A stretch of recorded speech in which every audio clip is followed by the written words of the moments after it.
Okay.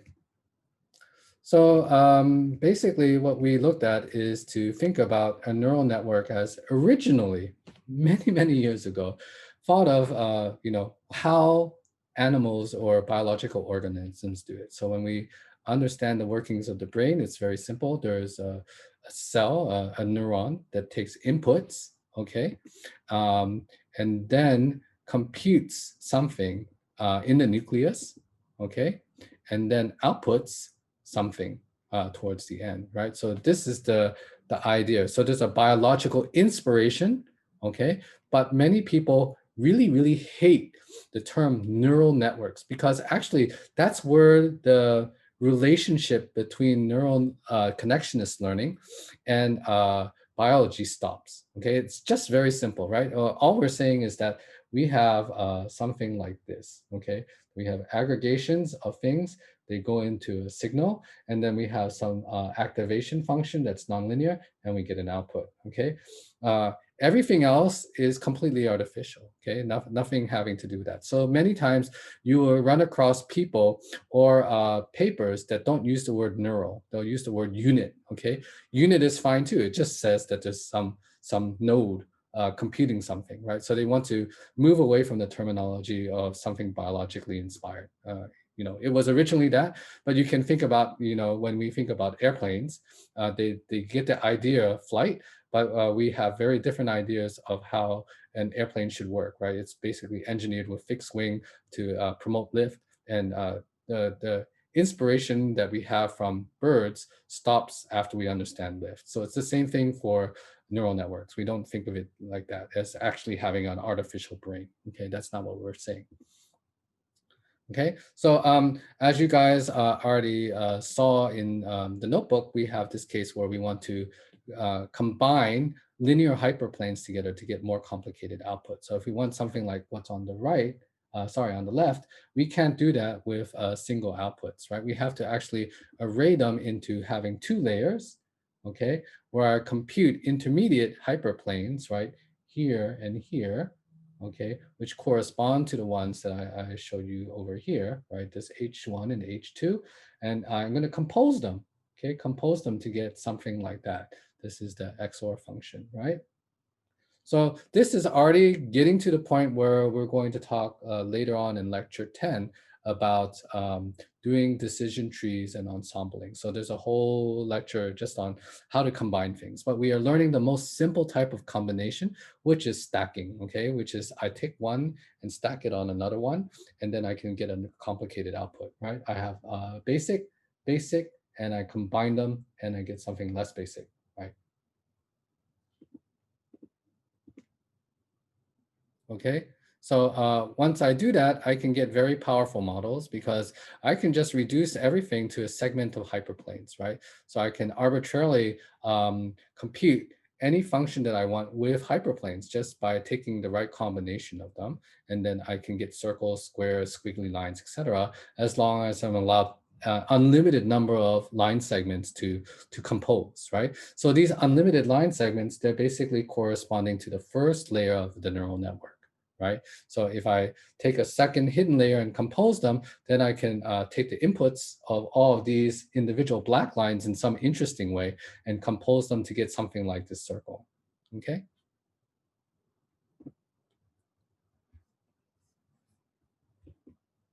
Okay, and so we already know that bias and variance is going to tell us what's wrong, right? If I have a lot of hyperplanes, I have a lot of parameters to set, I'm going to have problems fitting, right? Because I can fit the data any way I like. There's so many different ways of doing it. So there may be problems with generalization, okay? So when we compose neural networks and we do layering, we can actually get away with having more layers and fewer nodes per layer to get the same amount of expressivity. Okay, so that's the savings that we do when we are trying to generalize.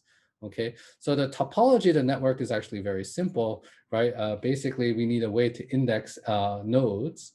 So we have now not theta, small theta, but capital theta, because now it's a tensor. The tensor has three parts, right? It has information about the layer. So this is layer one. So these are the weights. here's the weights associated with layer 1. They come directly previous, okay? Not the ones on this side, no, okay? It's the ones over here, okay? And then I need to know where it's going and where it's coming from. So where it's going is here, going, right? And where it's coming from is here. Okay, I hope my pencil is charged. Oh, this is really bad. It's only 1%. Okay, I'm gonna leave it there. Okay, so with these free indices, I can tell you exactly which edge I'm talking about.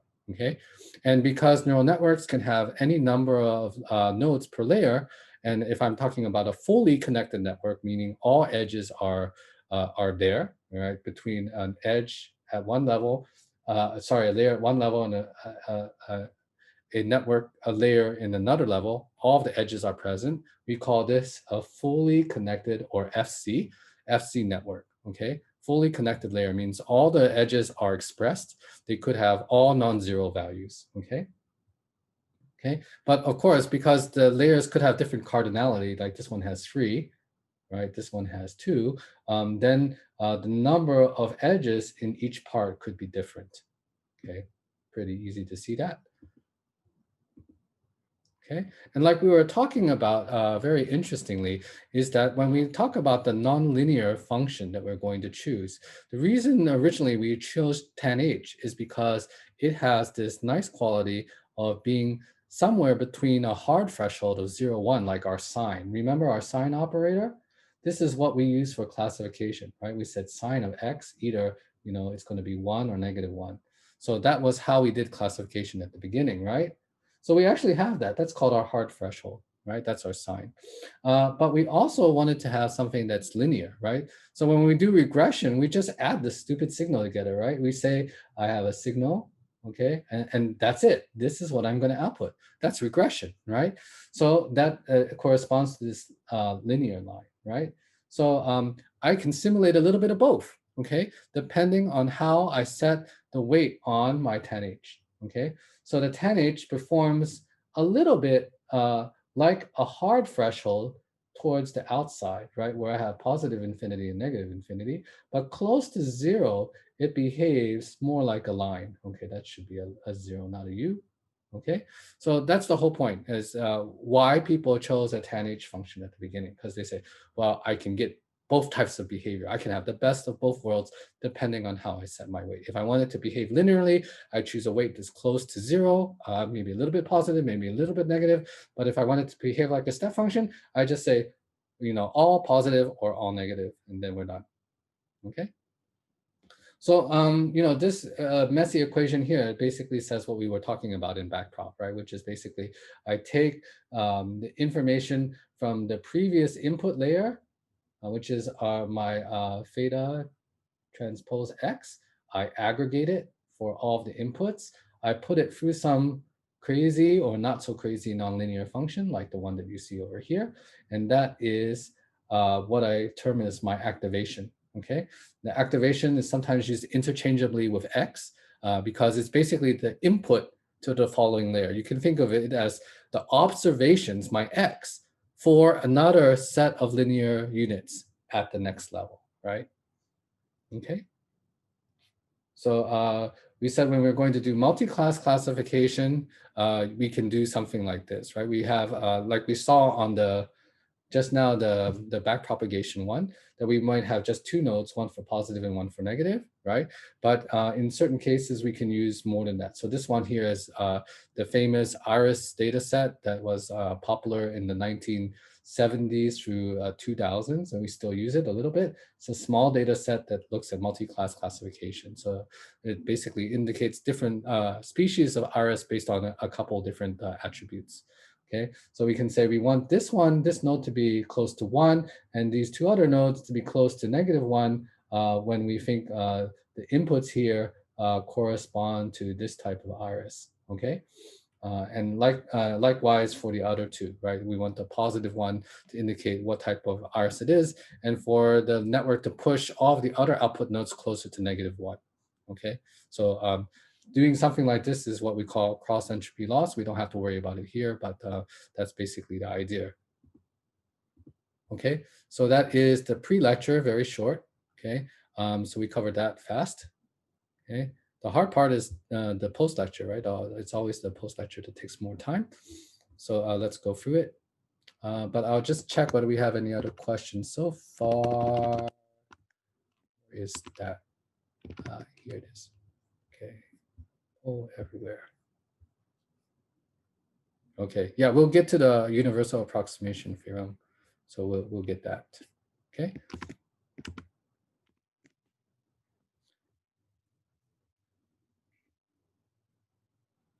Let's go back to the beginning. So, with backprop, we covered it a bit. So I'm not going to go through the mechanics again, but I just want to step through why we're doing this, right? The whole idea with a single layer or a single neuron was to do gradient descent, right? We want to move the weights in a direction that's going to help us minimize loss. That's all we do, right? So by iterative steps of negative of the gradient times our learning rate, that's our learning rate there, right? I'm going to try to fix it such that I'm lowering the loss, right? I step in the right direction, which is opposite the gradient going up, and then I get that, right? And so we learned before two variants, and we saw that this one is favored because it's faster. And it's, in the asymptotic case, the same as batch gradient descent, but we get a lot more efficiency out of it. Okay, so with a layered network, all we need to remember is that it's actually very simple. It's just that we have a lot of weights, but they're all just being partially, it's just a partial derivative of all of the intermediate steps coming to this node, right? So just like we saw earlier, right? If I'm looking at this node and I want to change this weight here, okay? What is happening upstream is all this cloud of mess, okay? That eventually ends up at our output function, okay? So if I want to figure out how to change this so I can affect this, I need to know what's going on over in here, okay, all this stuff here. So I'm going to look at all the partial derivatives in this area in order for me to compute how to change this to affect my output, okay? So basically it says here, for every single edge that's coming upstream of me, or for my entire network, if I think about all the weights, I need to compute how the loss function is changing with respect to each individual edge, each of these edges here, each edge in my network. Okay, that's what I need to implement stochastic gradient descent, because what I'm doing is I'm updating every weight simultaneously, independently of each other, to optimize the loss. Okay, so that's what we do. We can do it numerically. Okay, numeric is very simple, right? You just say, okay, I've got this weight here. If I change it up a little bit, okay, I do it up a little bit. I do the forward pass again. Did the loss go up or did it go down? If it went down, that's good. That's the way I should have done it. If it went up, maybe I should go the other direction. Maybe I should make this go down, right? So that's a numerical method to do that, right? It's just saying, okay, I can do this for each individual thing, each individual weight, and then I can do that numerically. Okay, but we don't want to do it this way because it's terribly inefficient. If I have to go and ask each weight, how do I tweak you? Do I do it up or do it down, right? So I want to do all of them simultaneously, which is what I will get at, which is why having the backpropagation algorithm, which is just chain rule, okay, is very good, okay? So all we're saying here is that we're going to cut this part that we need into two components, right? This is the loss, okay? This is the weight that I want to change. And I'm just saying I'm gonna put in an artificial thing in the middle. It's my signal, right? I want to know how my signal is going to change if, how my loss is going to change if my signals goes up or down, right? And how my signal is going to change when I change the weights. That's it, right? This is just, again, chain rule. Chain rule. Okay, so that's all we want to do. We want to compute this value, and that's what we're doing, right? This thing over here becomes our delta, right? This part right here, right? This is why I keep on drawing circles in front of our nodes. This is when we get all of the signal in. I want to know how that is going to change the weights, right? So that's this idea. Okay. So at the final layer, it's very easy. This is the final layer, sorry. Yeah. Okay, I have an output. Let's pretend it's wrong, okay? Then I get a gradient. I know it needs to go up by this amount, okay? So then I'm going to compute how much it needs to change. What I want to do is compute this delta, right? Which is a function, what it says here. It's how much the signal, how much the training is changing, the training loss is changing with respect to the signal changing, right? If the signal goes up, does the training loss go down or does it go up? Okay, something like that, okay? So that's very easy to compute, right? Because it's just walking backward through the node. So I have this, I need to take it through the activation function, right? And that's this guy here, the activation function. And when I use a simple activation function and nonlinearity, it can be very easy, right? So for 10H, it's just 1 minus g squared s, okay? Okay, so once I have that, I'm all good because now I want to calculate all of the rest of the network, okay? Let's say I want to get this guy here, okay? I want to know how this edge affects what's going on up here, right? And so what I need to know is all of this stuff, what's going on up here, because all the things that are coming in here ultimately influence how I'm going to set this guy, right? Okay. And so the abstraction is, I don't care how big this part is here. All I need is the information about how this node, and this node contribute to here. Okay, so I'm going to have the delta for this one, the delta for this one, the delta for this one. And once I have those, I can calculate the delta for this one, and then I can figure out that weight. Okay, so that's what this slide is saying. You can see it here, right? If I pretend for a second that I have all of these deltas at the L layer, right? Then if I want to compute the delta for L minus 1, that's just one step, okay? That's just taking, the set of things from here, the set of things from here, and then figuring it out here, right? So I just expressing this iteratively. Okay, so we're going to step through it, right? So the view from a single unit, let's say this guy down here, right? What we want to do is figure out this, right? How much is the loss function changing with respect to my signal, right? This is my signal that I got here, right? And so how that I'm going to do that? Well, I need to look at all of the incoming dependencies. So I've got many of them. In the previous slide, we saw this one here, there are three, right? 1, 2, 3, 1, 2, 3. So I have three products to worry about, okay? Three sums to worry about, okay? So I'm looking at that cardinality as my term for, right? That's this guy here, okay? Then I'm going to have to express all of these parts, right? So I'm trying to get this value, right? And then I'm breaking it up into two parts, right? I have this is the delta that I want to compute, okay? But it's going to be dependent on these other two parts, right? Come on. Okay, so this guy here is, what I have the deltas at the previous layer, okay? Because I'm just expressing this. This is L minus 1, this is L. So this one is these guys over here, right? This one that I want to compute is this guy down here, okay? All clear about that? Okay, and then I have those deltas that we just said in number 1, okay, these guys here. Then I need to know how the signal, because this is where the signal is, right?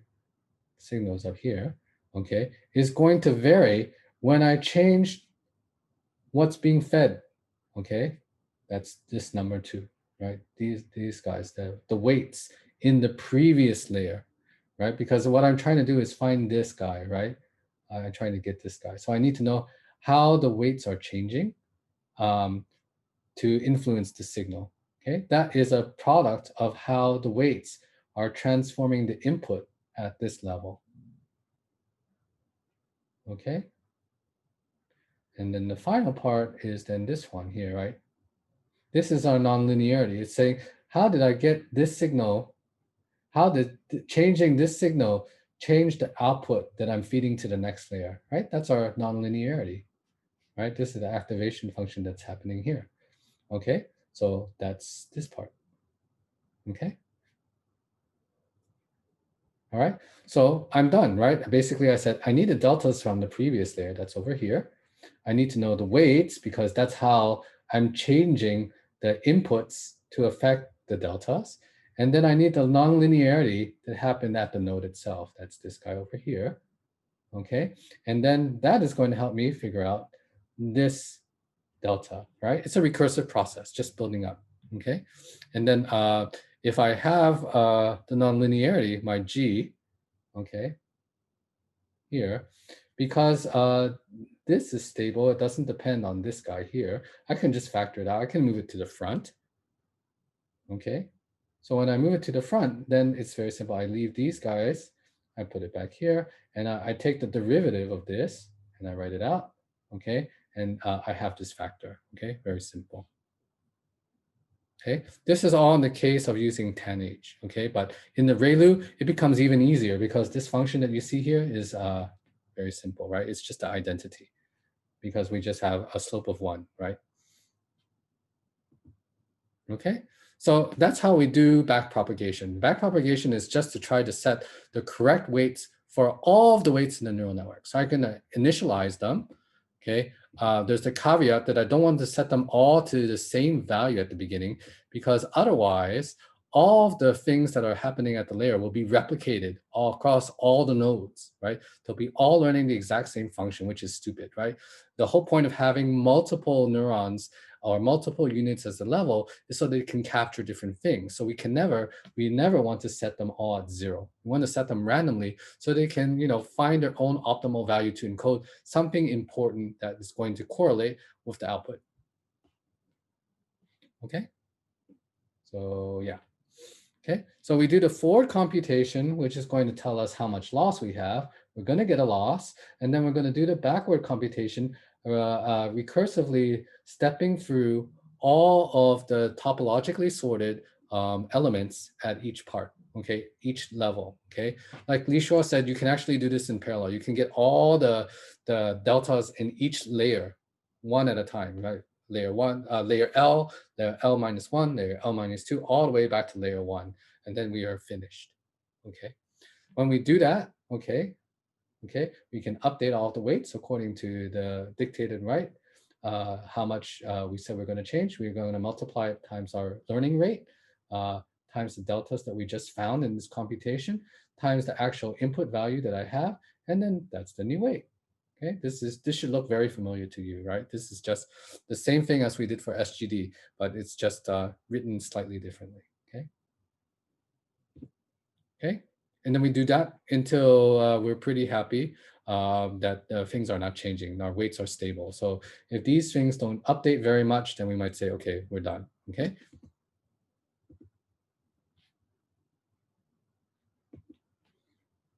Okay. So I don't remember too much about what I wanted to say here. It's just that instead of putting it and engineering a kernel or engineering, symmetry or intensity, what the neural network is doing is letting previous layers try to find the optimal composition of its inputs to forward to the outputs. Okay, so even if you had like 1,000 of these things, layer, this layer, and then another layer, and all of these other things, all the way to the final layer, okay, whatever it is, okay, each one is doing the same thing. It's taking the input, okay, and then trying to find something that's going to help with its outputs, okay? And so it does this by taking all of the inputs and trying to find some useful representation in the middle that's forwarding it to the output. So you can think of this as learning the nonlinear transformation, right? To say that I have some raw input, maybe some image pixels, and I want to find something in the middle that uses these raw inputs, okay, passes them through some nonlinearity, and that nonlinearity will be helpful for doing something downstream, whatever it is out. Okay, so the more complicated nonlinearity you want to learn, the more layers you need. Okay. So I think we're going to skip the feed forward because all of you, I think, understand that. Okay. So it's just, again, multiplying all the way through. So we just take all the things in the network, just do the multiplication. So it says here, I have a weight of -3. I have the output from my node as 1. So I just take the weight on the edge and multiply it through. Then I get a -3, right? And then the same for all of these other parts, okay? So maybe this will be the case where I have 3 inputs, okay? No, 1, 2, and 3. X0, X1, and X2, okay, being added together. Okay, I add them all together here. This is my sum, right? Okay, and then I want to do this operation, right? So I have negative X, right? So I just did this. This was this part here, right? All of this aggregation, okay? Then I'm going to do the negative X, put it through the exponent, right? So that is going to get me this value here. Oops, where did my pen go? This value here, okay, up to this point. Then I'm going to add 1. That's going to give me everything here. And then I'm going to take the inverse, and that's going to give me my operator here. So this is the what? Sigmoid function, right? The sigmoid function. For backpropagation, we already talked about this, right? We basically said the only thing I really need to know is the information right at the immediate layer in front of me, okay? That's all I need to know to figure out how I'm going to change my weights. If I have that information, I don't need anything else. I can abstract away from all of the other fighting or whatever weight changing that's happening upstairs, okay? I just need to know my immediate neighbors that I'm feeding, okay? How those changes are coming to me. Okay, so we did the backprop through, again, using the chain rule. We saw we can compose them, and we get some changes on the outputs that we want to change, okay? So I'm not going to go through that. Okay, so this is the last part of that lecture, and it's to talk about how a neural network can approximate any function. Okay, and this is actually very interesting because all we're seeing here is not even a neural network with multiple layers, just a single layer of neurons or units, okay, can approximate any function, okay? This is not a good idea in practice, okay? We do the layering so that we can abstract away, so we can generalize. So having more layers allows us to generalize more, but of course it means that we still have to fit our parameters well. But let's see why we can use a single layer to approximate any function we want, okay? Okay, so let's say we have this blue function, okay? It's some complicated function, okay? And what we're going to do is just say, in the limit, I can approximate that with any bump function, okay? If I look at this bump here, it crosses right in the middle at that point, right in the middle at that point, right in the middle at that point. So for these bumps, when I have the values right here in the midpoint of those bumps, it actually has the correct value for this function, right? Good. So all I want to do is say I want to have a good approximation to this function, okay? If I lower my tolerance for error, okay, and I want to be able to approximate this function very well, I just create more bumps, right? The more bumps I have and the more narrow they are, in the limit, they will be able to exactly hit every point on this curve, right? Okay, so if I use enough of these bump functions, I will actually recover fs to any degree of certainty I want. Okay, all I need to do is a method to construct this. Okay, and we can do that. It's actually very simple. Okay, we know that a single unit can compute a logistic function like this. Okay, right? Because we're using sigmoid, it goes from 0 to 1, and we have that. So we can just look at the gradient of this. This is the nonlinear function, and we're going to get a curve like that. So if I set theta equals to 8, b equals to -4, okay, just setting these parameters here, okay, I get a sigmoid function that looks like this between 0 and 1, like it says on the x-axis here.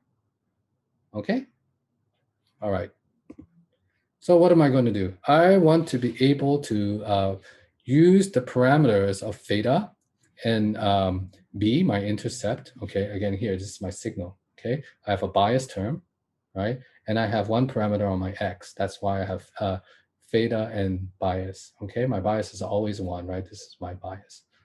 Okay, and when I set the weight for the bias, meaning I take 1 and multiply it by this number, and I add it to whatever my X is, right? My X is over here, between 0 and 1 here, and I multiply it by this number, then I'm going to get a signal like this, right?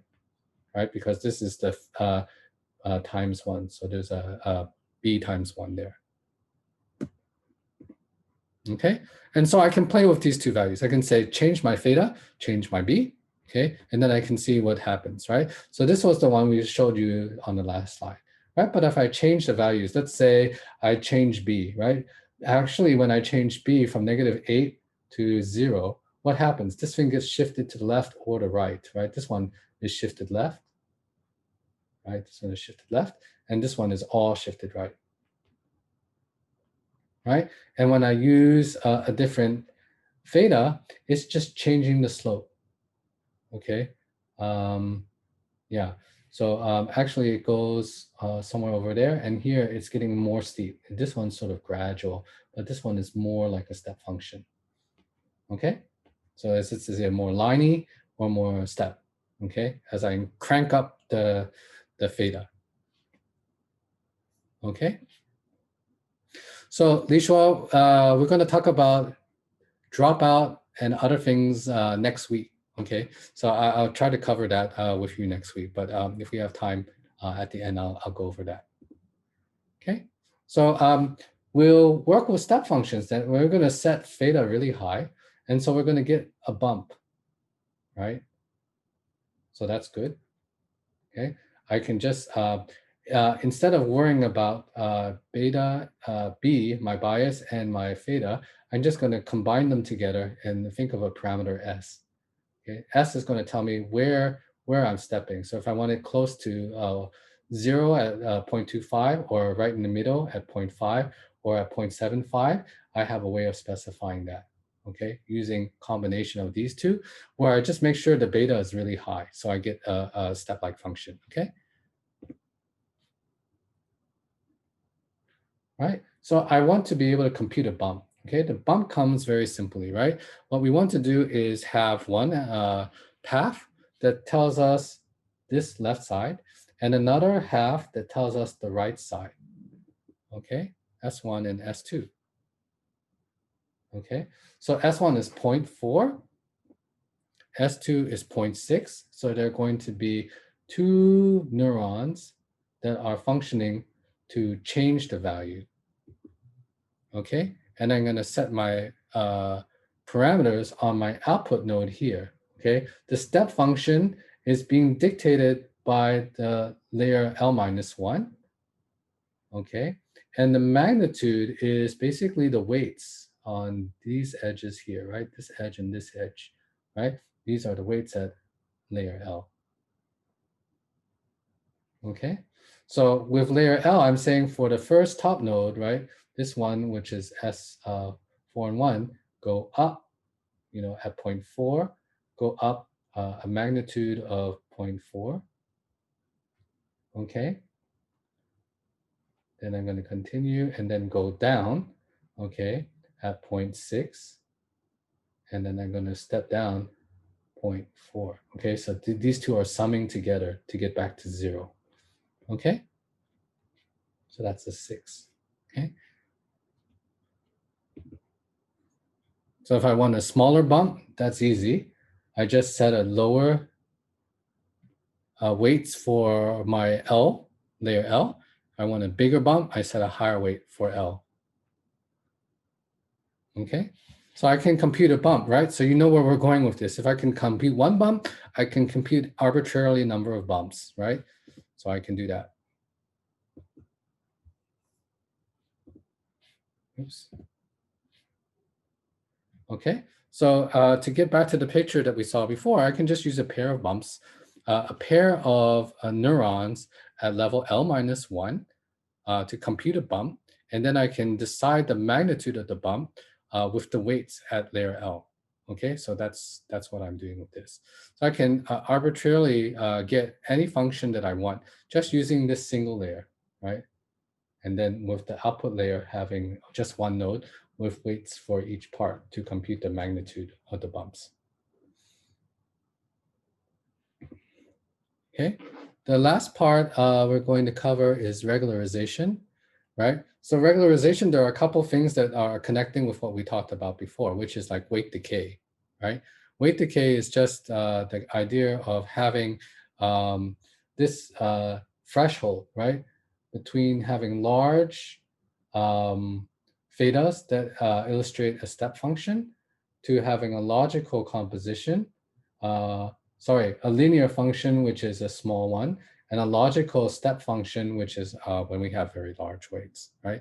So when we want to gradually figure it out, we might want at the beginning, close to the top of our network, meaning, if we have many layers, okay, maybe towards the end, we want to have a very concrete idea of whether it's a, a horse, a cat, or something like that. So we want to have a hard threshold. And then towards the front of the network, we want to gradually blend things together. So we'll have more of a gentle slope, okay? So we can do weight decay to do this, right? If we have very high weights, it's basically saying, I want a step-like function. If we want very low weights, it's going to look like a linear composition, okay? We can also do weight elimination. This is a little bit like what we saw with L1 regularization, right? Which is to say that we want to have certain nodes turned off, okay? So we're just going to discard. So even though we have a fully connected network where we have, let's say, all of these guys here, all cross product of these, maybe we don't want some of them. We want to cancel some of these out, okay? So I can maybe, for example, turn off a node, right? By deleting it or by setting its weights to 0, right? And then I'll get lower complexity because, well, I have fewer parameters now. Now those two weights that I had here have been set to 0. So basically turning off this neuron, right? So I have 2 less parameters to worry about, and that means I have less things to set. Maybe I can generalize better. Okay, so weight elimination is one way to do that. That's what dropout does. That is what ReLU does by nature of having this 0 slope over here. Okay, and then we can do soft layer elimination, which is like this. Okay, if you look at this function and you study it a little bit, what it does is this discourages small weights. Okay, things that are close to 0 are going to be set even closer to the 0. They're going to get washed out. So they'll either be meaningfully large weights or very, very negligible small weights. Okay, so it's basically saying I want you to pick which features out of my fully connected layer is actually making a contribution to my task. Okay, so that's what it says here, right? Small thetas, things close to 0 in this range here, okay, are being even closer to 0, and large values are being left alone. They're not changing very much. Okay. The other thing we can do is do early stopping. Okay, this is what you already know from validation. Okay, when we do validation, we are looking at the performance, right? So the performance curve looks like this. We're getting lower and lower error on validation. Okay, because we're training more, we're getting the right weights for the validation. But at some point, our training is going to start to fit the training data even more accurately than is warranted, right? What I mean by that is capturing not just the training signal, but the training noise. And here, when I mean noise, I mean either stochastic noise or variance noise, not bias, because here usually we think of the neural network as having a lot of capacity to fit. Okay, so when that happens, our validation error will go up because we're starting to capture things that are great for training, but not good for generalization. Okay, so when we see this, we say, okay, we're going to stop. This is as much as we want to train the network. Whatever weights that I get here, okay, these are the final weights that I want to return for my system. Okay, so that is the whole lecture. It is exactly 6:03. I think with that, I'm going to end unless you guys have questions. Any questions?